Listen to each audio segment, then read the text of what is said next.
Hi folks, welcome to another episode of My Life with Robert Burns. Jim Thompson, Douglas Mackenzie here again to talk to another of our cronies from around the Burns world. Hi Jim, how are you doing? I'm doing great, Douglas. I've started to enjoy myself already. Good. Tonight, folks, our guest is the former president of New Cumnock Burns Club and a very long-serving secretary of New Cumnock Burns Club. Cronies everywhere, please welcome Jim Brown. Good evening. Nice to see you, Douglas and Jim. Nice to see you, Jim. Glad we could eventually get to talk to you on here. Yes, it's quite pleasant to talk to folk forever there. Aye. Jim, we always start these episodes with the same question. Can you tell us a little bit about yourself, please? Aye, there's not much to tell, Douglas, really. 67 years wasted. I would suppose I am a New Cumnockian, born and bred, and will probably die here. I am a happily married man with a daughter. I've lived in New Cumnock all my life. I've always enjoyed living in New Cumnock because there's a unique thing about the camaraderie of the folk that live here. And I've always been intrigued by it. I've always enjoyed it. And I hope to do so for a while yet. It's also a place where I can explore the bits of myself that I like being up the Afton Valley, watching the peregrines at the dam, just been doing the nest catching a trout. There are an awful lot of things here that make me happy, so I stay where I'm happy. Work-wise, I own a dental laboratory in Kilmarnock. I have done for a long time. But it was New Cumnock before that, and I moved to Kilmarnock in the early 1990s. That's been fine, it's still fine. That's about that. I've had a long involvement with the Burns world, long before even joining Burns clubs. I had an involvement with the Burns world, and I suppose you'll want to hear about that next, maybe. Yeah, we will. We'll keep you talking about yourself a wee bit first. Let's go back to school. Okay. Was there any indication at school that you were going to get into the dental world? No. I got into the dental world as a result of rebellion. That's the only word to describe it. I had an aunt who knew what I should do, and I decided that she was wrong. And I decided to do what I wanted to do. So I decided one day, completely on my own, at the school, that I would leave the school. And I went to see the man who at that time was the careers officer in the school, a certain Mr. Watty Howitt, who I'm sure you know yourself. I remember him. Aye. And I asked him what sort of jobs were available locally. And it was way back in I think in 1970, when there was work for everybody that wanted it, and you could pick and choose what you did. And one of the things he said that was available was there's a dental technician job in Cumnock that I don't know if that would interest you. And I said, right, I'll think about it. And I thought, that means I would be inside all day, away from the rain and the elements. There's nothing heavy to lift. It sounds quite a pleasant environment. I might meet nice folk. So maybe have a shot at that. So I said, I'll think about that. And as it turned out, it was with Messrs Ferguson and Chisholm in Cumnock. And he phoned them and said, we could send this man round. So I went there almost immediately. It was a Friday afternoon, and met Jack Ferguson and John Chisholm. Now, as it happens, they knew more about me than I knew about them. And Jack Ferguson had been in my mother's class at school, and they'd sort of hired together, knew one another quite well when they were young. And he said, oh, if you're Nan's lassie, you can just start on Monday. That was Nan's boy, you can start on Monday. And I said, well, I thought, well, we'll have a shot. He says, come and try it. If you don't like it, you can come back to the academy. I said, right, okay. So I went home and announced that I had left the school. They had no idea that before I went that morning, and that I was starting the job on the Monday morning. And I went to the place and it ended up fine. I worked with Ian Lees, who you all know. for 5 or 6 years. Then I moved to Auchinleck, worked with Fraser McIntyre. At that point, I became self-employed. I then took a year out and did a kind of surveying job, around about dental surgeries and practices. I did that. That was. I always felt guilty about that. I did not do that because I wanted to do the job. I did it to make contacts, because my long-term plan was to go for self-employment, to owning a business. And that's exactly what I did. I worked there for about 10 months. I met a lot of dentists that were very useful contacts, and I went on and started my own business, and it's still there. That's basically that. That's the career over. And was that the end of studying at that point, or did you have to do a bit of studying to further your career? I had 5 years. Well, I had 5 years at Lanside College in the dental hospital, where we sat various exams and things. I actually sat my final exams a year early in 4th year and was lucky enough to get it.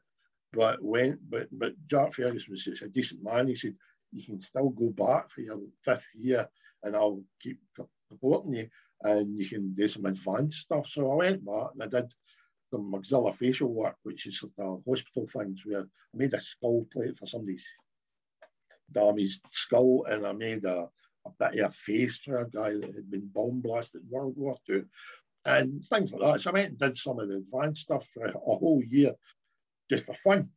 But then I come back, and as I say, I went to Auchinleck, worked with Fraser McIntyre for a while, and then left and began working on my own.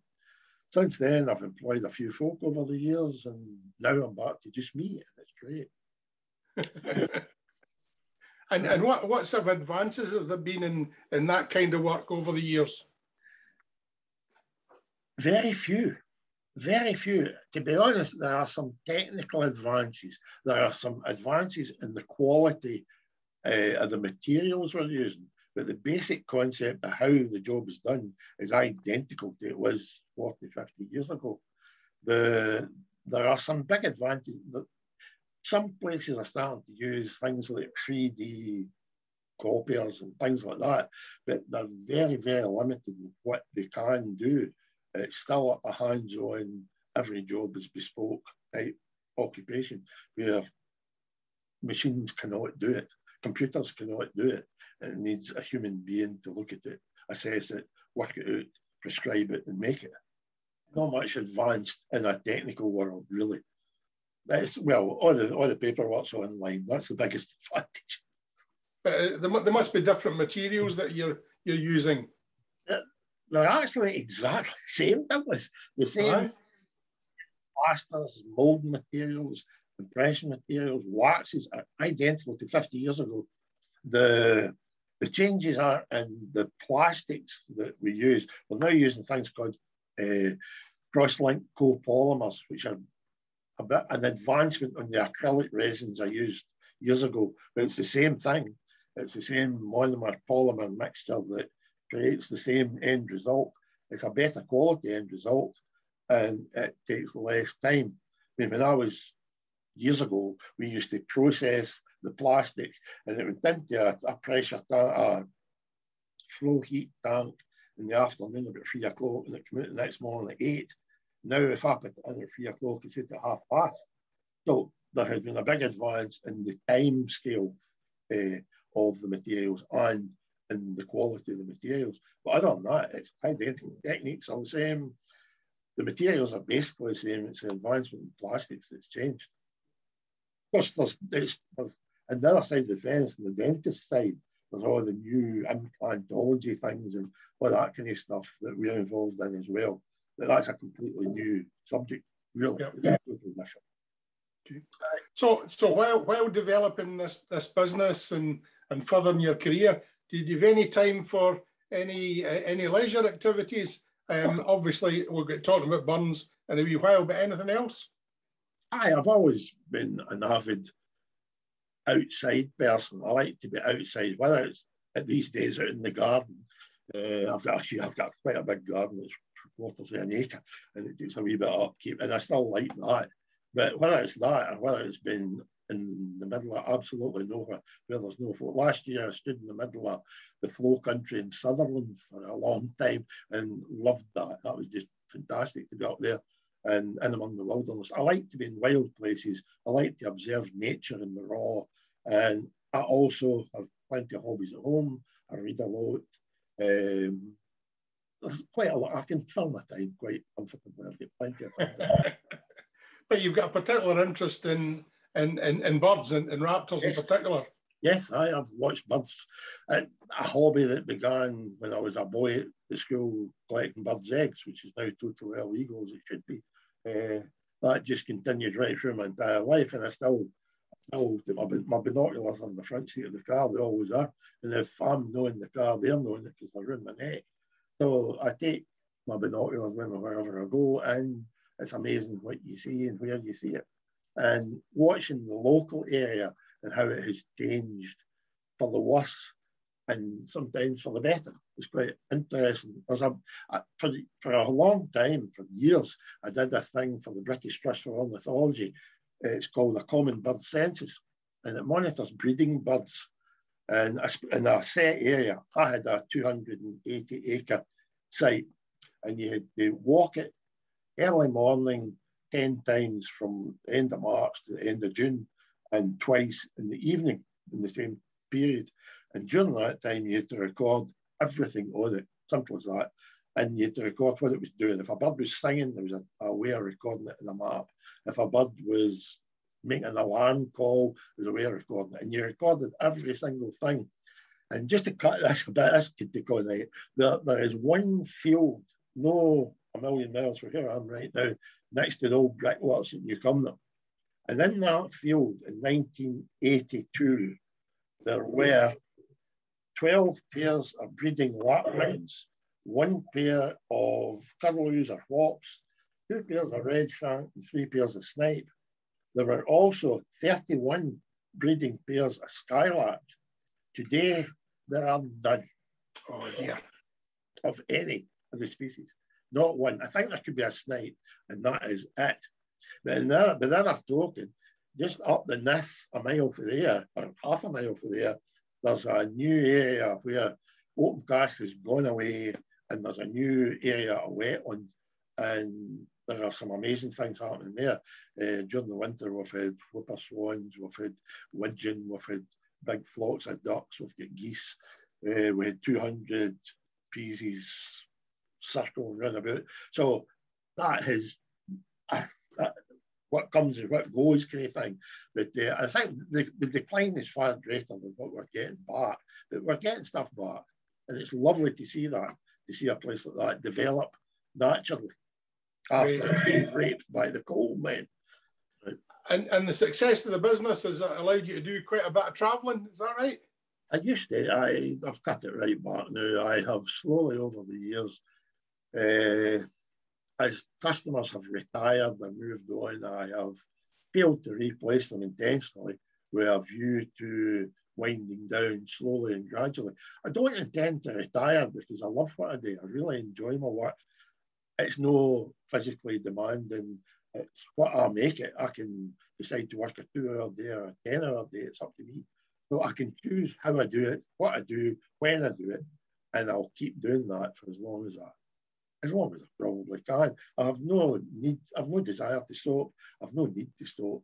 And it's quite a pleasant way to spend a bit of the week. So talking about travel, what's the most exciting places you've been to? Oh my goodness, I don't know. That's probably Yosemite National Park. I loved that. That was a great place to go in California. That was a weird time to visit there because I went for Yosemite National Park, one of the masses of wildlife, and we walked out of the park and we took this wee bird. I'll never forget this. There was a sign on the path saying, "You're moving into an area with mountain lions. If attacked, fight back."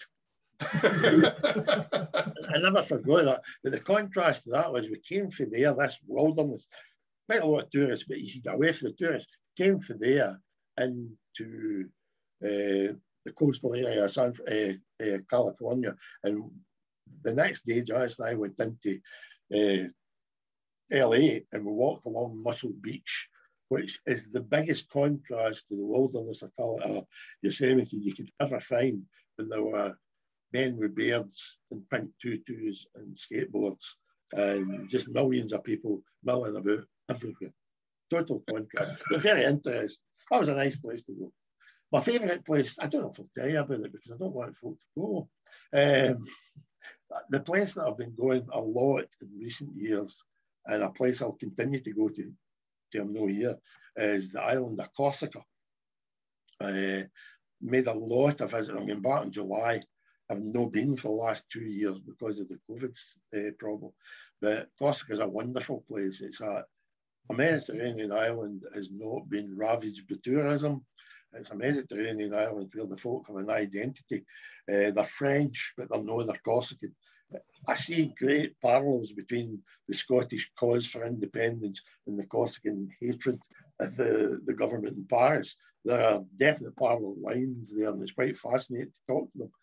It's a place, they've got their own language, they've got their own everything. They were the first folk, I think, in the world to develop a protected fishery. It was 1923 or 24, and that protected fishery is still there, and there are fish in it that are extinct from the rest of the Mediterranean, apart from that one bit, which they proved their case that they were right in the conservation areas. It's a wonderful island. It's very mountainous. I think Monte Cinto, the biggest mountains, about 10 or 11,000 feet high, so bigger than our lot, but it's quite a wild place. Quite a beautiful place, and it's got a very, very deep culture, a folk culture. They've got their own music, they've got their own way of singing, which is unique. It tends to be a religious singing, but I don't speak Corsican. It's a difficult language. I don't speak it, but I can go and listen to them singing without being aware of what they're singing about. It's just the noise is phenomenal. The harmonies, and it's just beautiful what they do with their voices. So it's a fascinating place. I like there. I'll keep going there. Good. But before we start talking to you about your interest in Burns, let me ask you a question about something you told me about a few years ago, and it was that you'd become a bit of a food critic. You still doing that? I still do. Well, no, at the moment, not for the last 2 years, but I've been in one restaurant since the first lockdown, and that's been that. So no, I haven't been eating out much at all. I've been cooking a lot, especially when Johnny's broke her ankle. I've been cooking even more. But no, it's quite an interesting thing. There's a guide that's produced every year called Hardens. It started off in London. It's now UK wide, and they have got, you can volunteer, anybody can volunteer to send in a review of a restaurant, and they've got a form and a format that you can do. But the oftener you do it, if you become trusted, you might be lucky enough to be asked to go and review one, that kind of thing. And they produce a book every year of the UK's restaurants that they recommend. And it's not just all fine dining posh restaurants. There's burger stalls in it. And they list the best place for breakfast, the best place for a coffee and a scone. They list, it's not just fine dining restaurants, it's across the board. Good fun. So it's like a brilliant thing to do. Do they do best haggis at a Burns supper? I haven't get that category in it yet, but we'll keep trying. I think that's a category we all have individually. Well, that was my very poor attempt at providing a link over to Jim to get them talking about your interest in Burns. Fine, that was a good link, Douglas. Aye. Well, Jim, the first question's always the same. How did you get started with Burns? It was there when I was born, basically, Jim. I was born into a family where I can remember as a wee boy, Hogmanay. I remember Hogmanay's when I was very young, and my grandpa playing the piano and my granny singing John Anderson, my Joe. That was preschool days. I can remember that, and so that was there.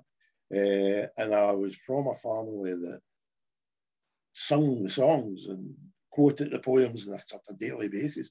My father was a past president of the New Cumnock Burns Club. My grandfather was a member.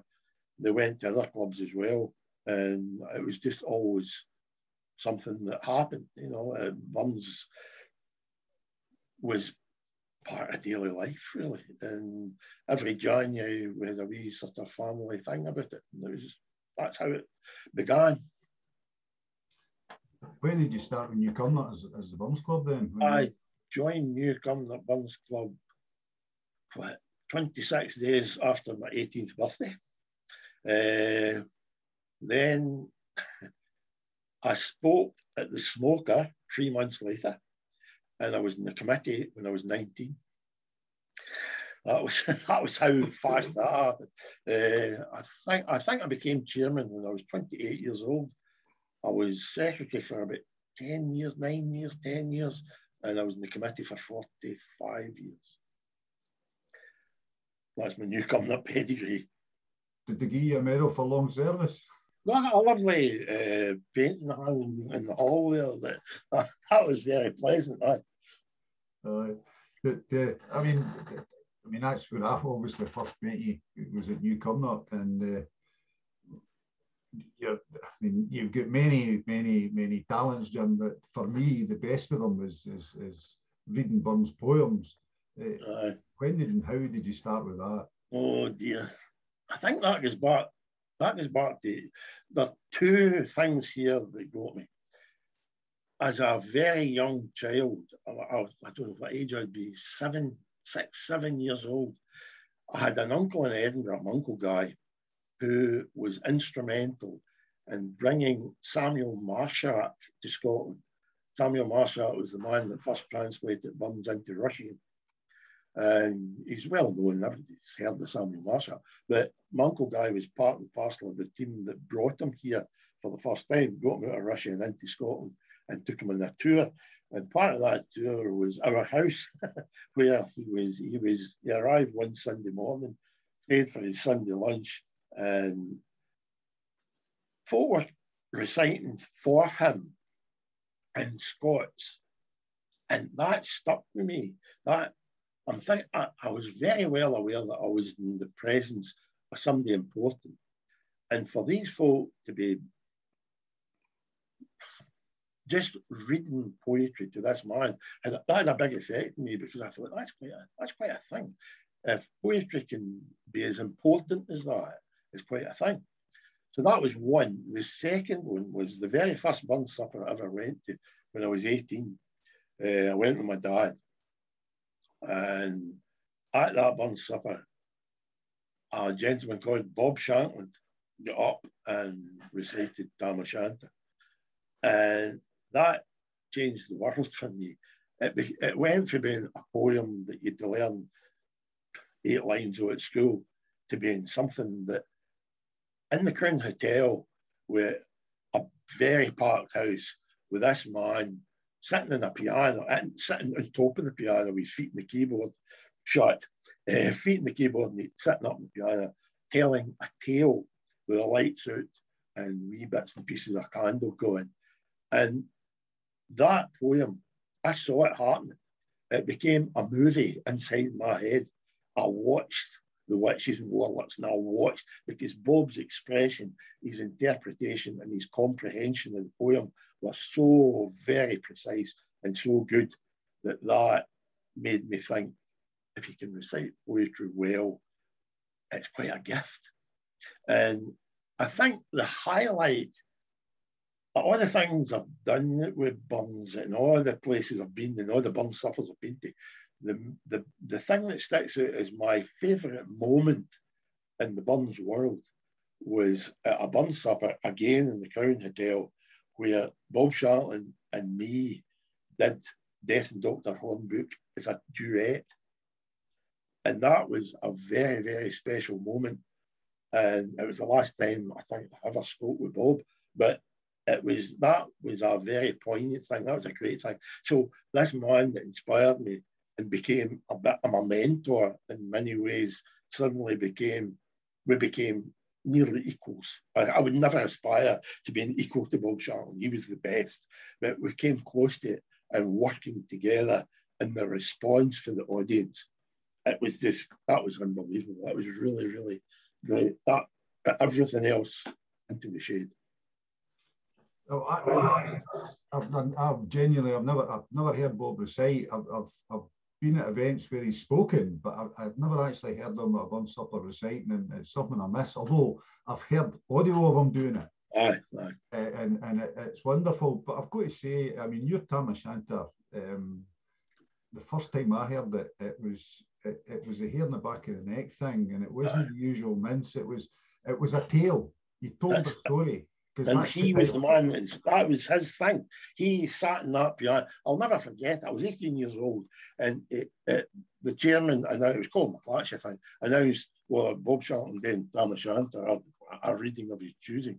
And he walked to the piano, and he put his foot up on the stool, and he sat in the back of the piano, shut the lid and put his feet down, and he looked up and he said, I've always fancied myself on the piano.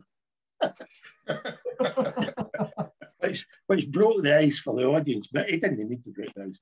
And he did no introduction, no explanation, no forerunner to it at all. He just simply said, Tam O'Shanter, a tale. And he sat there, and he didn't get up, and he didn't gallop up and down the aisle, and he sat and he told the tale as Burns meant it to be told by a narrator. And he narrated it better than anybody I've ever heard, far better than me.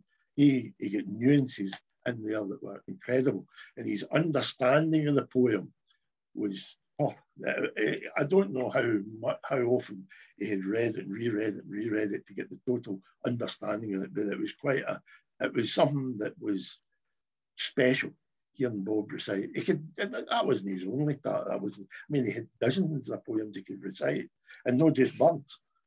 Alexander Anderson He did loads of his stuff as well, and perfectly again with great understanding. But he was the best, and he inspired me, and he helped me get to the level I got to. You followed him into the Tam O'Shanter competition as well, I see, after he won it. I won that a couple of times. That was just fun. I mean, it was just a bit of fun. Betty Haining said, oh, come in. Bob Charlton was the man that said, you need to go and enter the competition. He had won it, and he had won it 3 times and been banned for doing it again. That was the bottom line. And he was the judge, and he said, I would like you to enter. And I said, well, if I get an invitation, I'll enter. And Betty Haining phoned me up and said, come on, didn't you come? And we'll hear it. And I won it. And the next year, I was a judge, and Bob wasn't allowed to enter, but he came anyway. And I can't even remember who won it that year. And then the following year, I wasn't a judge anymore, and I was allowed to enter, and I won it again. And then it was just a bit of fun. I didn't take it this serious thing. It was just, there were nice folk down there. It was a pleasant evening, and as long as you can sit through 6 or 7 Tam O'Shanters, you're fine. I suppose it depends on the Tam O'Shanter. But what about you in terms of Burns's poems? Have you a favourite at all? That's a hard one. I've got a lot of favourites. That's the problem. I wouldn't say I've got one favourite. I've got poems that I have used to keep myself sane. I love Tam O'Shanter, the metre, the way the poem is written, at the pace the poem goes at, that coincides perfectly with the tale. Genius work. It's a technically perfect poem. I love the big story. I love the satires of Holy Willies. I love all that. But Burns wrote other stuff that doesn't get aired as much. There's things like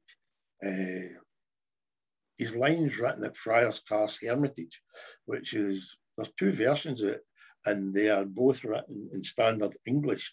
There's no Scots in them, and there are some lines in that. I'll recite you the lines. It's, life is but a day at most, sprung from night and darkness lost. Hope not sunshine every hour, that fear not clouds will always lower.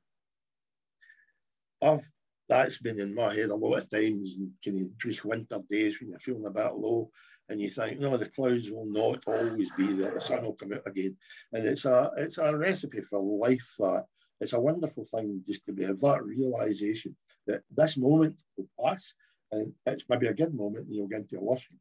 But the worst will pass, and you come back into another one. What another poet, Donovan Leach, said: "First there is a mountain, then there is no mountain, then there is." And it's that sentiment. It's life, up and down and up and down, and wherever you are, it'll be fine. You'll get back up there if you're down there, and if you're up there, you'll go back down. But don't worry, because it'll change. That, I think, could be one of my favourites. It's not my absolute favourite, but it's one that immediately comes to mind. What about Burn Suppers? I mean, obviously you've spoken in your Cumnock, I mean, on many occasions. Have you been anywhere else? The Burn Supper thing, I can remember being daft in my 20s and things, and going to 6, 7, 8, 9 Burn Supper. I very quickly stopped doing that. I don't like saturation like that. It becomes something that's not a pleasure. It's a bit of drudge. And I never went to speak at a Burn Supper with a view to getting invited to other folks' Burn Suppers.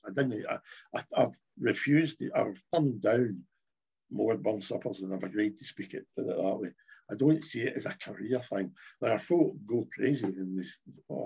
They're never away for Burn Suppers, sometimes way into March. But I did that for a couple of years, where I spoke at far too many, to be honest, for me, maybe 6 or 7.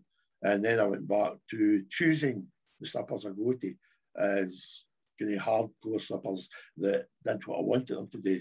Newcomer, Sanka, I had a great affection for the boys in Sanka and a great affinity with them. They were the 2 main suppers that I kind of went to for a long, long time. And I've been at Everett's, obviously, but they were the 2 that I kind of went to every year. And, well, they were fine for me. But as the years have gone by, I have become slightly, I don't know, I think I've been to too many Burn Suppers. I think there comes a point, it's like eating pies. The first 50,000 pies are fantastic. By the time you get to the 54,000th pie, you're starting to think, oh, I need another pie. And it's a bit like that. I've been to an awful lot of Burn Suppers over 50 years. And for me to go to a Burn Supper now, it would need to be a very special occasion, and it would need to be the right place at the right time. Peter Camillo was on this, and he was showing me a photo of you as one of the Defaced Volunteers. How did you get involved with that? I went for quite a long number of years. I was the only non-Dumfries and Galloway member. I get involved with that. I don't know. Where do you go? So, Peter Camillo and Chris Lyon I had a conversation with them at a Burn Supper one night, and Chris, they were working out if they could start such a thing. And I said, why no turn it its head and do it different? I said, well, why no have an organisation, the Defaced Volunteers organisation, but restrict it to the number of men that were actually in the volunteers at the time that fired the volley when Burns was at the funeral. Why not keep it to that number? That keeps it very elite, very select, and you can pick and choose who goes. And I said, why not have the celebration on the anniversary of his death in Dumfries rather than the anniversary of his birth that everybody else in the world does? And they thought that was quite a good idea. And as a result of that, I was invited to join, and I did, and I'm still a member, although they haven't met for 3 years. Whether it'll happen in July or no, I don't know. But I get involved in that. I think the other folk in the club that are, Chris Rowley's in it, but he's a Dumfries and Galloway resident now, and Rob Wilson's in it. And he lived in Sanka at the time it started. He's now moved to Newcomer. So he and I are the only 2 Ayrshire members of the Royal Defaced Volunteers. Right. I'm another interest. I mean, you mentioned Bob Shankland, and somebody obviously you've met through maybe through the village, but also through the Burns Club. But have you met anybody else of import to you in terms of your life and stuff like that, just through being involved with Burns?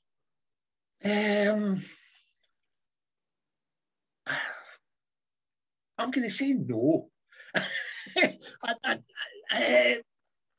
No, I don't. Folk are folk. I don't see them as. I don't see some being different for others. No, I've met a lot of folk, and they've all been.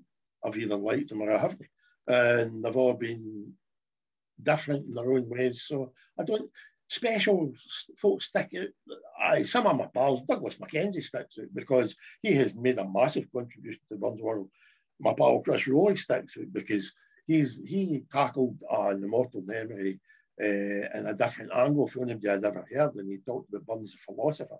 I thought that was great and a wee bit original. I don't look to. I have met fancy folk, but I couldn't care less unless they're going to contribute in a way that Douglas Mackenzie and Chris Rowley have. I'm not that interested. I have met the Bill McHughes, and I've met this, I'm not particularly fussy about that. Well, I mean, with Chris and Douglas and the trip committee, you must have had a few good times with them. Oh, we had some fantastic times. Unforgettable days that were very special in many ways. The recce's were better on the trucks on many an occasion, and they were really days to remember, days to savour, weekends to enjoy. That was a very special thing. The trip and the committee that organised it every year was probably the perfect balance of folk. The four folk on it all had different attributes, different abilities, but came together in a cohesive way that made a trip work. Apart from the trip, Jim, you talked about your 10 or was it 12 years as club secretary. Aye. That must have been quite a challenge to take on that responsibility, because the secretary of a club like the New Cumnock one anyway, as the secretary is very much the leader. I was young enough that I wasn't daunted by it. At the time, it didn't daunt me. I just took it on. The reason I took it on was because it was, I think I started in 1994 or 5, I can't be certain, but it was coming up to the 96 celebrations or Burns's death. And the club was planning a lot of things, and I was quite keen to be involved in all that stuff. And we had a display in the community centre, and we put up plaques in various buildings. We did a lot of things. We had a concert at the Cairn, and I was quite keen to be involved in that. And I had great help from folk like Douglas and Jim Hazlitt, and Chris was in the chair the 96 year. So again, it wasn't just me. There was a big effort for a lot of people, and that was a really fantastic year in the club. And the club went on to become quite well known in the Burns world right across the country after that event. And New Cumnock Burns Club was talked about with some respect and revere far and abroad at times. Not because of me, because of what all these other boys did, what as a group club produced, and what we did for the community here and beyond. It was a very nice time. I didn't see the secretary's job as being anything other than something that just had to be done right. As simple as that. It was just, when you left the committee meeting, you went up the road, and if it was 10 o'clock or 1 o'clock in the morning, you wrote the minutes because they were fresh and you knew what they were. And I just had a discipline about how I did it. And it worked. It wasn't particularly difficult, it wasn't particularly onerous, and an awful lot of the time it was very pleasant. I thoroughly enjoyed these years. Aye. Very good. One of the talents that often amazed me was your ability to sit at a supper and to tackle something like the contributors as a poem which you wrote during the dinner. And I thought that was phenomenal. And having sat beside you a couple of times when you've done it, basically you just did it in scraps of paper. How did you achieve that? See, before you answer that, I want to tell you, you gave me a heart attack that night at my burn supper. Because you sat there and you had nothing written, and I was panicking throughout, I've got to be honest. And I said, and I was Douglas, I was at, because by that time he's the treasurer and the kind of senior guy in the committee. I'm saying, what the hell's going on here? And he says, oh, don't worry about it, don't worry about it. I said, worry about it. And so I pulled my hair out. Well, right. The first person I saw doing that was at New Cumnock Burns Club, and it was back in the 70s, and it was a gentleman from Cumnock called Wally Connell. And he was in the committee, a past president, and he did something similar.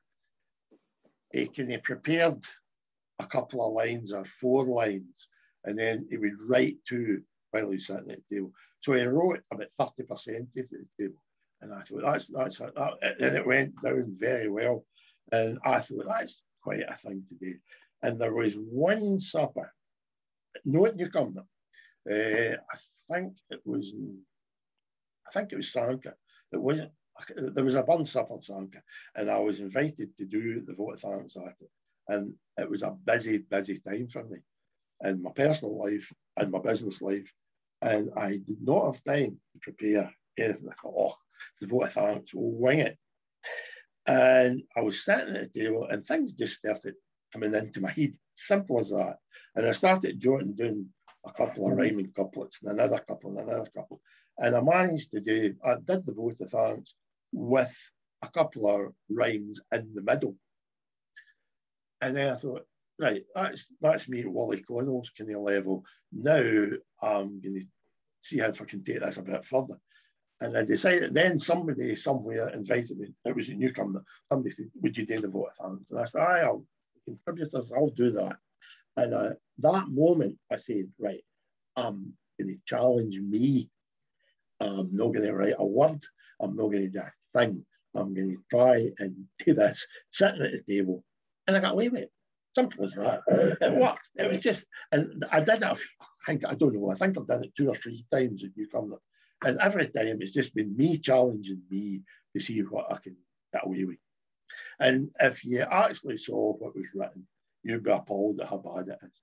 But when you stand up and deliver it with a smile on your face and a glint in your eye, you get away with it. Simple as that. I've got to be honest, I kind of relaxed that night when you stood up and talked about the vegetables on the plate.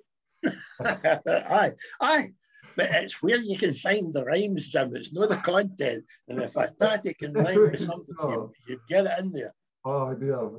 It certainly was amazing. Absolutely amazing.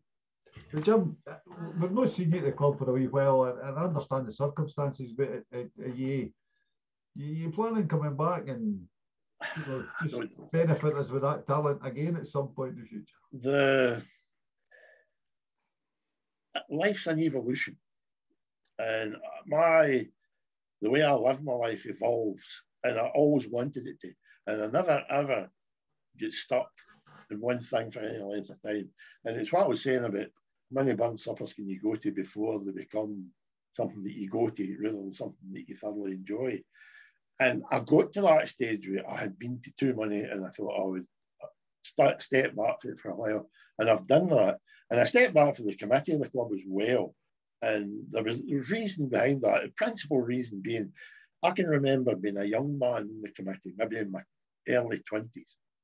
And Ian Hogg, another immortal memory I'll never forget, that was a special day. Ian Hogg, my former teacher, then friend, then neighbour, now deceased, Ian,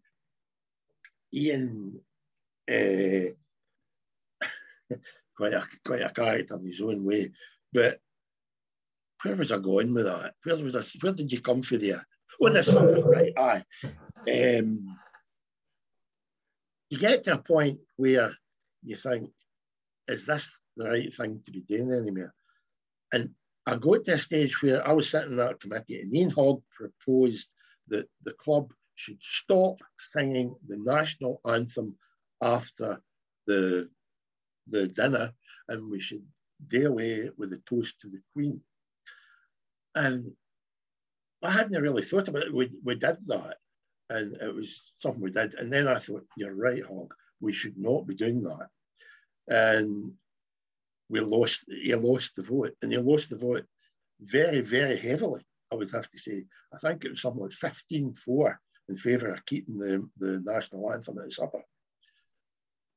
And it took, I think, 11 years and 3 votes to get the club to stop singing the national anthem and singing Scots Wha Hae. And that, I'll never forget that. And I remember the frustration of that. Things, not just that, umpteen things, where the younger folk in the club were thinking, here's the road we should go. And the older members said, no, don't do that. And I realised a few years ago that I was in danger of becoming one of the men that sat in the back and clapped the wings of the youngins and curtailed them. And I decided that I hated that and I would not do it to some of the folk up and coming the day. So I decided to step back from the committee so that I didn't become a dinosaur. And that then, I don't think I've been to many burn suppers in the last 4 or 5 years, to be honest. And I don't know, my pleasures from burns continue to this day, probably every bit as strong as they ever have been, but they come in different forms now.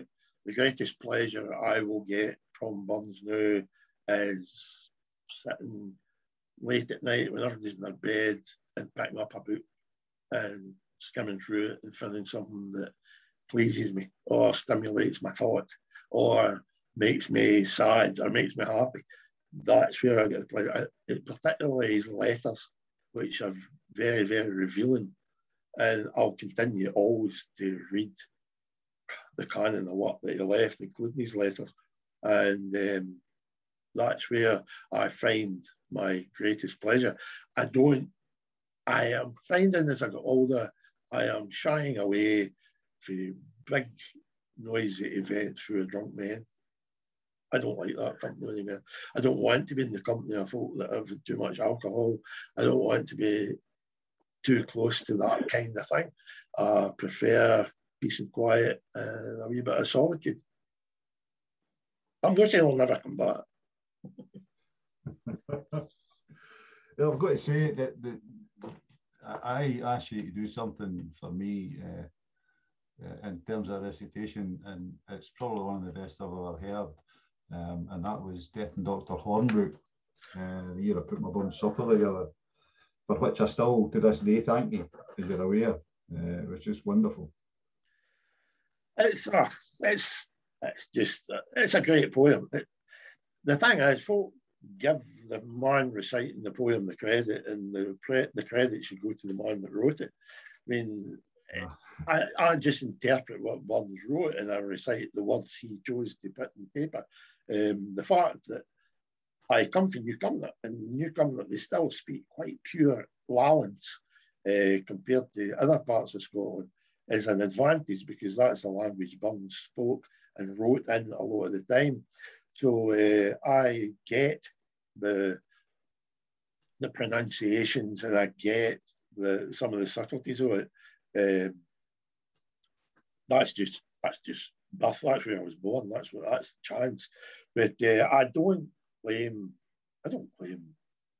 anything. Burns wrote it. I get it. I'll recite it, and that's it. It's not a big deal. I'll make the point though that there are other Jim Thompsons out there who haven't heard you. I think that, you know, and I think you're doing yourself a wee disservice by minimising your part in the delivery of a poem, I've got to say, as somebody who can't do it.